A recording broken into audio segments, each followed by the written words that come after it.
Telemétricos que se haga la luz, estamos comenzando el post-Japón, Gran Premio de Suzuka. Si no me miren así, la culpa no es mía.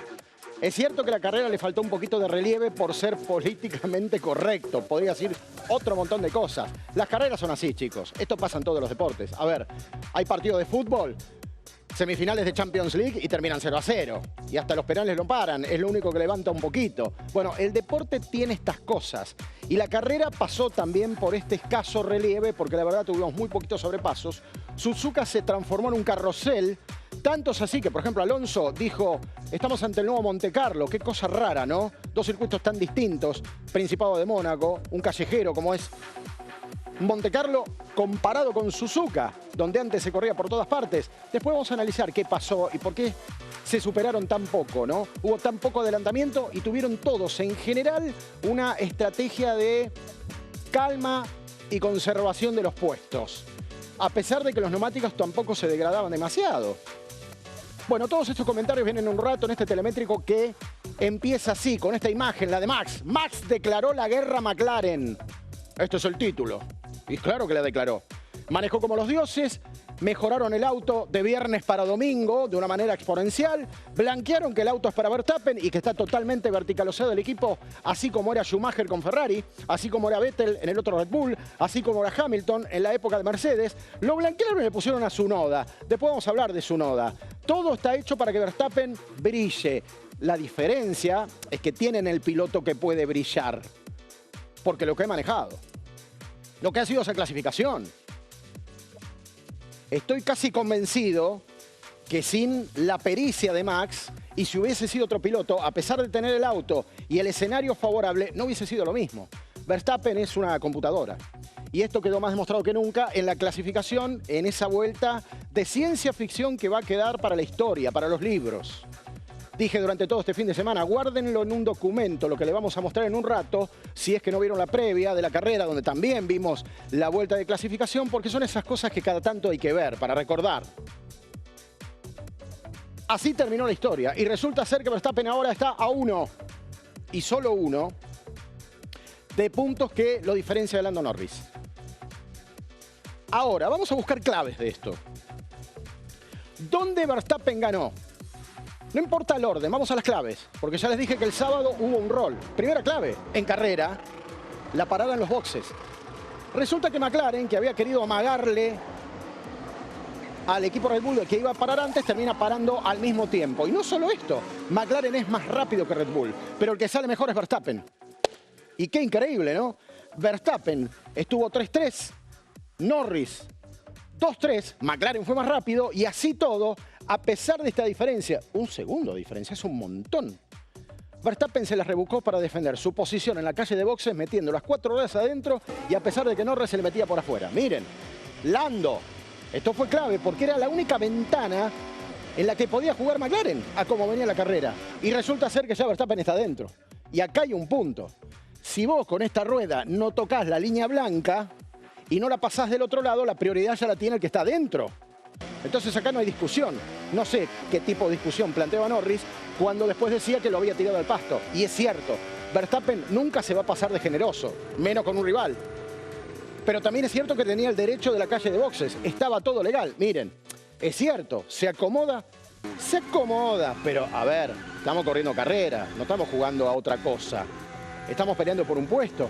Y además salía en desventaja el Red Bull, producto de lo lento que había sido el equipo. Después Horner se encargó de aclarar que le faltaban unos cuadros históricos en el cambio de neumáticos, motivo por el cual habían tardado como tardaban. Y la pelea siguió por los mismos carriles. Porque observen, Verstappen y Norris, quinto y sexto, habían quedado en la misma posición. Y después hay un entrecruzamiento en radio donde Norris le dice al equipo que Verstappen lo tiró sensiblemente para afuera y Verstappen dice que estaba dentro de lo legal, todo lo que había hecho, es lo que estamos viendo acá. El equipo le dice, entendido Max. Hay una denuncia por parte del equipo McLaren, pero después esto quedó nada porque no había manera de cuestionar allá a Max. Ahí viene Lando. Max, pero por lejos había ganado la calle de boxes. Y termina en el pasto. Y además después esto terminó con humor, y ya lo vamos a escuchar, ¿no? Porque Verstappen le dice, terminó siendo una buena cortadora de pasto en un fin de semana donde el pasto fue protagonista. ¿Se acuerdan? Se prendía fuego durante todo el fin de semana. Esto fue lo más excitante que tuvo la carrera y lo más cercano que estuvo Norris de pelearle a Verstappen. Porque el ritmo era tan parejo que nunca podían sacarse diferencia. El tema del aire sucio, ya van a ver de qué se trata eso, también condicionó todo lo demás. Y aquí lo tenemos a Norris demandando justamente lo que estaba pasando y ya preguntando sobre los neumáticos. Porque los dos, en este caso Verstappen ahora tercero y Norris cuarto, ya habían salido con el neumático duro. Y ahí empezaban todas las preguntas. ¿Aguantaba hasta el final? Sí. ¿Cómo se comportaba en el arranque? Y no sabían. Estaban todos testeando a ver cómo ese neumático duro reaccionaba a la demanda de las reglas de juego en ese momento y era lo que estaban testeando allí. Verstappen, Norris y todos los que habían, obviamente, salido con los neumáticos duros y que habían empezado con los amarillos, con los medios. La realidad es esta. Los neumáticos eran de amianto. ¿Se acuerdan que en la previa les había explicado que iban hacia la gama más dura de neumáticos disponibles por Pirelli? Por las dudas, por las cargas laterales, por la fuerza lateral. Y resulta ser que hasta podrían haber corrido con un neumático si no hubiese sido que el reglamento los obliga a al menos cambiar una vez. Vamos a escuchar esto a los protagonistas de un duelo que quedó en deuda, sí. Que estuvo cerca de ser y no fue. Ojalá haya revancha la semana que viene en Bahrein. A ver.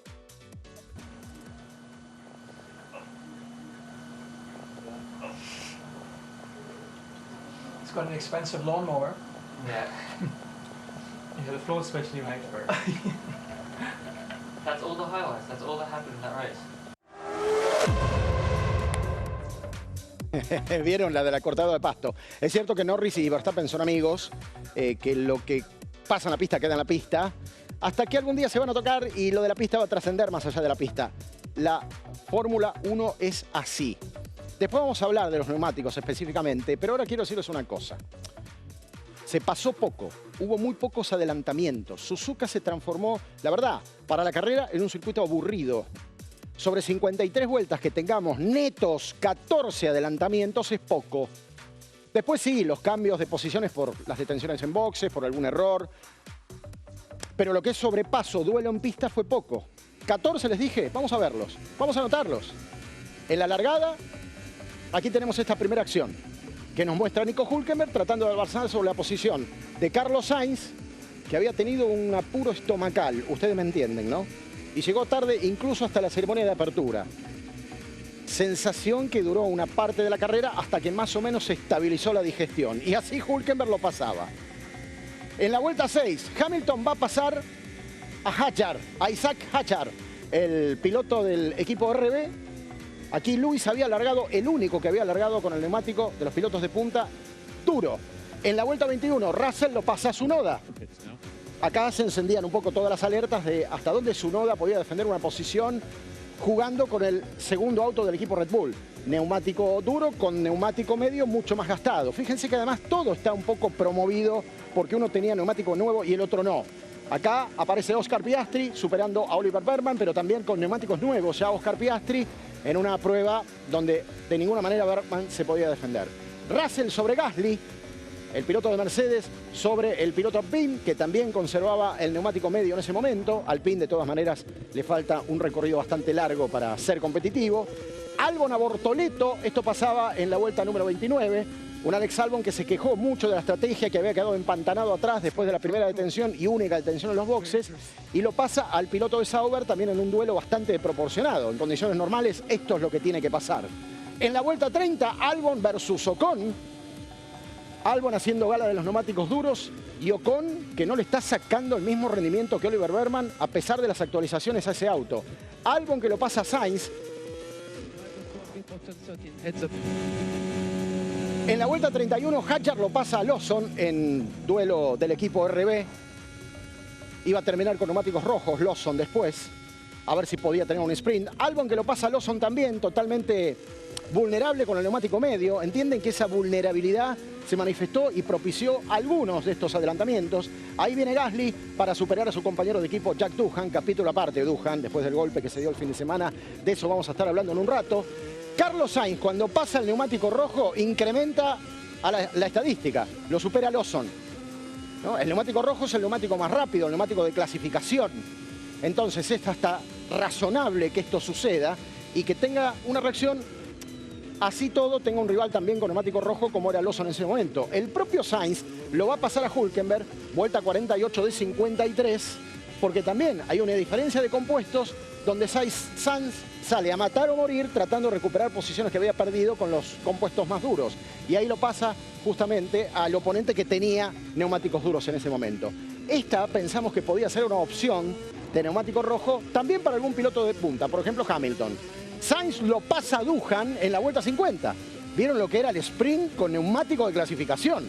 Cómo levantó la moral del Williams. El tema es que uno dice, pero qué fácil era esto. El tema es que no sabes hasta cuándo te duran. Hay un más menos en una condición de pista que había cambiado un montón. Se había enfriado, se había humedecido. Era realmente complicado. Pero ¿ustedes se fijaron lo que es la coyuntura? O sea que reales de competencia, adelantamientos tuvimos muy poco. Tuvimos adelantamientos de coyuntura de boxes, cuando uno sale con el neumático nuevo de clasificación contra otro que va con el neumático envejecido y queda vulnerable y es superado. Acá contabilizamos 14-15. Poco para divertirnos. ¿Qué pasó con los neumáticos? Eran de amianto. Fíjense, cuando analizamos los stint, que son las porciones de carrera, tenemos a Doohan, por ejemplo, dando 38 giros en el stint final. Es un montón, con el más duro, con el blanco. Y tenemos a Antonelli siendo el más rápido con ese neumático. 1.39. Este chico se las trae, ¿eh? Este chico lee el neumático como ninguno, más allá de que eran muy rendidores. En el caso de los neumáticos medios, Lawson y Sainz están 33 vueltas. También una porción muy larga de la carrera. Y el más rápido en esa lógica había sido Hamilton, 1.31.4, que fue la segunda opción en la estrategia de Lewis, porque empezó con blancos. Con el auto más descargado, más livianito, aparece ahí su récord de vuelta. Y se utilizó, ahí está el numerito abajo, en el 42% del recorrido total de la pista. En el caso de los blancos, arriba del 51%. Y acá la opción Sainz, que le permitió engrosar la estadística en los minutos finales, en las últimas vueltas, Lawson y Sainz hicieron porciones largas de 20 giros. Acá es donde me pregunto si algún otro, por ejemplo McLaren, no podría haber usado 20 giros para ir a buscarlo a Verstappen. Pregunta nada más, después hay otro montón de condicionantes. Y quien hizo la vuelta más rápida fue justamente Carlos Sainz en un 31.1 que pasó a un montón de autos. Entre ellos a Liam Lawson, que fue uno de los que tenía ese neumático. Estrategias. Bueno, parejito. En la semana decíamos probablemente haya dos, como el año pasado. Pero resulta que el neumático era tan duro que resistía bajo todas circunstancias.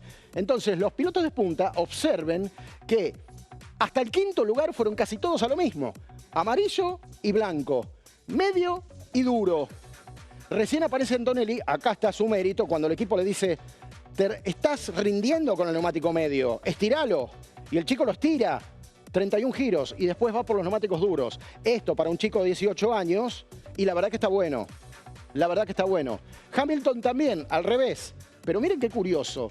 El neumático duro de Hamilton duró menos que el neumático medio de Antonelli. Lo llaman antes y después van los medios. Yo acá especulaba, y creo que todos coincidíamos, a ver si jugado por jugado pasa el rojo y mira qué pasa. Total, Ferrari está jugado, si no está bien el auto.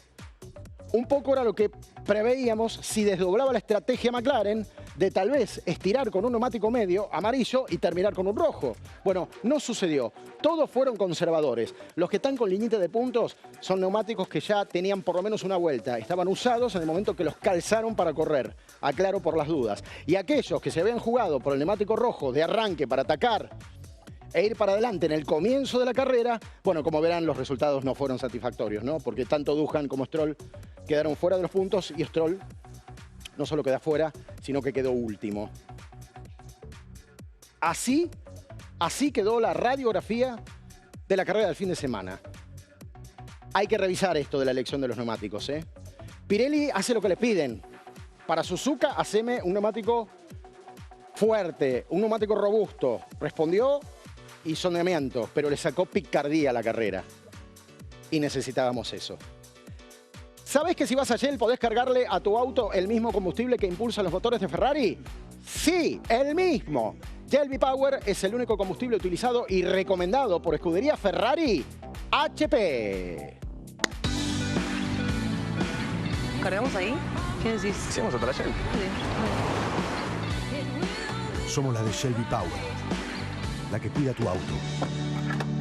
La Shell.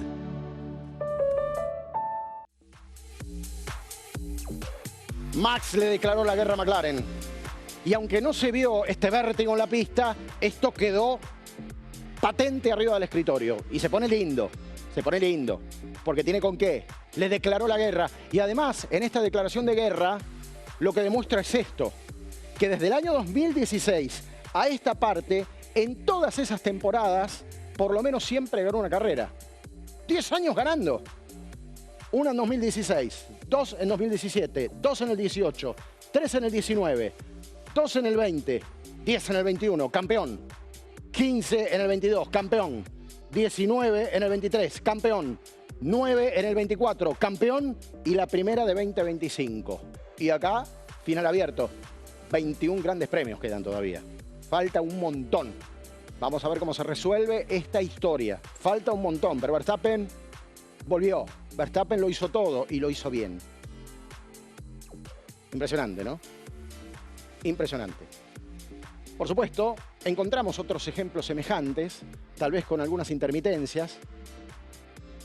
Pero además en Suzuka tiene una particularidad. Sucede que por primera vez y de manera continua alguien gana 4 veces la carrera.